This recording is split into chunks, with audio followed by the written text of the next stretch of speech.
Today's Reddit story comes from the subreddit Entitled People, and it's titled, Entitled Uncle Wants Me to Fund and Co-Sign on a Loan for a Home. In a lifetime of entitled behavior from my aunts and uncles, this one may take the cake. One of my uncles, Travis, is looking to buy a home. He mentioned this to me a couple of weeks ago and was asking about the process. I suggested that he and his family get their funds together sooner than later.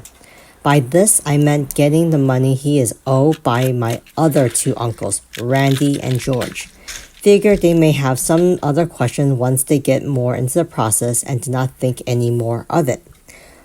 For background, Randy and George owe Travis money because Travis gave them money as a down payment on the house they were all supposed to own together.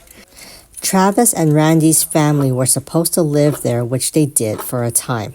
Travis's family moved out due to size limitations but were apparently paying rent there. Why it made sense to them to pay rent while having already put a down payment in and being supposedly co-owners, I don't know. I told Travis when this all happened that he should be careful and make sure he is covered legally. He did not do that. Once he moved out, Randy and George rented out the now vacant second unit. Randy pretty much lives for free while George didn't have to put any money in to get ownership of a house. Randy and George were supposed to pay Travis back for his down payment. It has been 4 to 5 years since then. The other night, Travis called me. Started off with small talk, and then he eventually mentions buying a home again. So I asked if he had some kind of question about it for me. He said he does, and he wants to know if I would sign on as support on the loan and help with the down payment. So co-signing and providing a down payment for a home I have no interest in buying or managing with someone. Travis said he spoke to Randy and George about getting his money. They told him they needed some time but to talk to me about providing support for the loan in the meantime. Thought I heard wrong, so I asked him to confirm for me that instead of getting money from his brothers that owed him, he was once again listening to their advice by coming to me to co-sign on a loan and give him money for a house. Told him no, this is not something I want to do, and then I said I had to go before hanging up. Could not believe the damn gall to even ask this.